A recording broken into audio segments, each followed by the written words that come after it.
Hello friends, কি অবস্থা, কেমন আছো? আজকে কথা বলবো শাহরুখ খানের এই যে কিং মুভির একটা আপডেট নিয়ে, যেটা সামনে আসলো।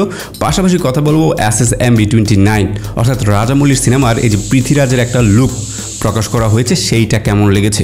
প্রথমে আসি এই যে কিং সিনেমার আপডেট নিয়ে। দেখো, কিং সিনেমার যে আপডেটটা জানা গেছে সেটা হচ্ছে গিয়ে শাহরুখ খান এই সিনেমাতে দুইটা টাইমলাইনে আসলে জার্নি করবে, এবং একটাতে সে বৃদ্ধ থাকবে, আরেকটাতে ইয়াং থাকবে, এবং এই দুইটা টাইমলাইনের জন্য সে দুইটা ভিলেনকে বেছে নিয়েছে। দেখো, ইয়াং শাহরুখ খানকে টক্কর দেওয়ার জন্য যাকে নেওয়া হয়েছে সে হচ্ছে সবার প্রিয়, এবং যার অভিনয় মানে যত ছবি দেখছি তার অভিনয় নিয়ে আসলে প্রশংসা করতে হয়। দারুণ অভিনয় করে এবং সে তার অভিনয় দিয়ে দিনকে দিন নিজেকে ছাড়িয়ে যাচ্ছে। সে হচ্ছে রাঘব জুয়াল। তার ককরোচ ডান্স দেখে আমরা সবাই তার ফ্যান হয়ে গিয়েছিলাম। তো সেই ককরোচ আসলে অর্থাৎ রাঘব জুয়াল, সে ইয়াং শাহরুখ খানের সাথে অ্যাজ এ ভিলেন হিসেবে রোল প্লে করবে, এইটা শোনা যাচ্ছে। আর হচ্ছে বৃদ্ধ শাহরুখ খান, অর্থাৎ যেইটা আসলে কিংয়ের টিজারে যেই শাহরুখ খানকে আমরা দেখেছি, সেই শাহরুখ খানের সাথে বিট করার জন্য আছে হচ্ছে অভিষেক বচ্চন। হ্যাঁ, অভিষেক বচ্চন এর আগেও শাহরুখ খানের সাথে অনেকগুলো সিনেমাতে করেছে, বাট ভিলেন হিসেবে তাকে দেখা যায়নি। বাট ভিলেনের যে একটা শেড থাকে, চিরাচরিত যে তার যে নর্মাল লুক আছে, সেইখান থেকে আমার মনে হয় বের হয়ে এবার নতুন কোনো লুকে, আই থিঙ্ক যেহেতু শাহরুখ খান এর ছবি মানে SRK'র ছবি, সেইখানে নতুন কোনো লুকে হয়তো অভিষেক বচ্চনকে দেখা যেতে পারে। বাট এই আপডেটটা শোনার পরে আমার খুব বেশি একটা ভালো লাগেনি। দেখো, হয়তো এটার একটা বিগ ইফেক্ট তার সিনেমাতে পড়বে। এবার আসি এই যে 1000 কোটি টাকার সিনেমারে ভাই, বুঝতে পারছেন SS রাজামৌলি একেবারে 2-3 বছর পর পর গ্যাপ নিয়ে যেসব সিনেমা নিয়ে আসে, সেইটার জন্য আসলে পুরো ভারতবর্ষ কেন পুরো বিশ্ব অপেক্ষায় থাকে যে কী নিয়ে আসে রে ভাই। বাহুবলী, তারপর হচ্ছে RRR, এই টাইপের যে সিনেমাগুলোর পর সবাই মুখিয়ে আছে এই যে মহেশ ভাটের সাথে SS রাজামৌলির কম্বিনেশনটা দেখার জন্য। বাট আমি একটু শকড হয়েছিলাম যে পৃথ্বীরাজকে এইখানে ভিলেন হিসেবে দেখা যাবে। ভাই, তার যে লুক, সেখানে তো ভিলেনের কোনো শেড নাই।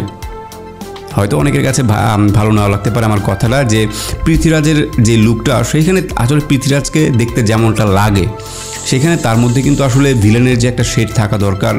হ্যাঁ, একটা বিষয় আছে, সাইলেন্স কিলার, তাকে দেখতে আপনার ভিলেন মনে হবে না, বাট সে তার কার্যক্রম একটা ভিলেনকে মানে একটা মারদাঙ্গা ভিলেনকেও ছাড়িয়ে যাবে। তারপর হচ্ছে গিয়ে সকলের যখন এত প্রত্যাশা, সেইখান থেকে SS রাজামৌলি যেই পোস্টারটা ড্রপ করেছে ভাই, এইটার সাথে মানে আমরা সবাই পরিচিত।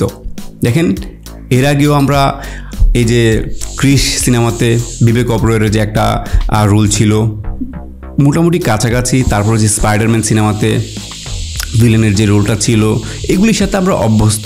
তো সেইখান থেকে এই যে লুকটা প্রকাশ করা হয়েছে, সেইখানে আসলে অনেক বেশি মানে আধুনিক অথবা ইমপ্রেস হয়ে গেছি, এবং এইটা দেখে অনেকটা আফসোসই লাগছে। আসলে 1000 কোটি টাকার সিনেমার বাজেটের একটা অংশ এরকম হবে, এতটা নর্মালাইজড।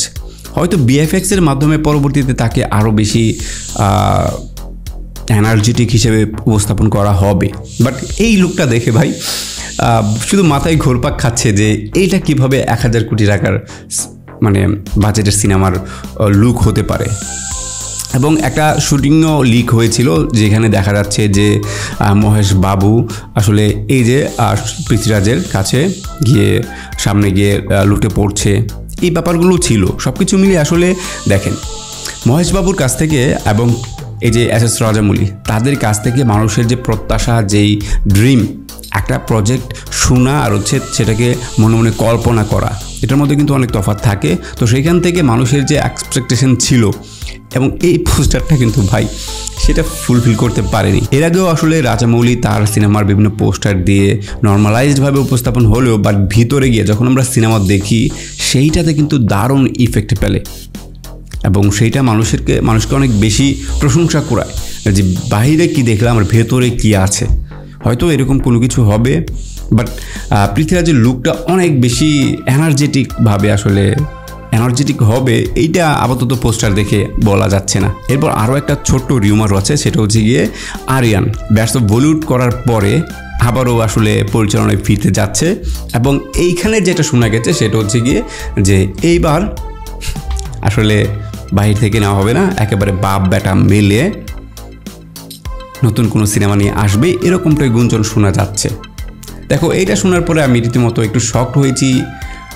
আরিয়ান খান হ্যাঁ হয়তো ছেলের প্রতি বাবার কনফিডেন্স আছে, বাট এখানে আরও অন্য কিছু এক্সপিরিয়েন্স করা দরকার ছিল। আরিয়ান খান হ্যাঁ সে বাবাকে নিয়ে সিনেমা বানাবে, ড্রিম প্রজেক্ট থাকতে পারে, বাট আরও একটু এদিক সেদিক একটা ছবি করার পরে আই থিঙ্ক আমার মনে হয় যে শাহরুখ খানের উচিত ছিল, অথবা আরিয়ান খানেরও উচিত ছিল তারপর শাহরুখ খানের সাথে কাজ করার।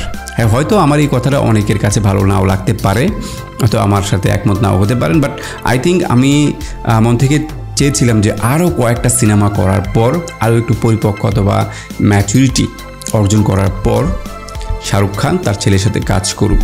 হ্যাঁ রিউমার এটা যদি সত্যি হয় তো ভালো, না হলেও ভালো, দেখা যাক কী হয় ভবিষ্যতে। তো ধন্যবাদ সবাইকে ভিডিওটি দেখার জন্য। কেমন লাগলো অবশ্যই কমেন্টস করে জানাবেন।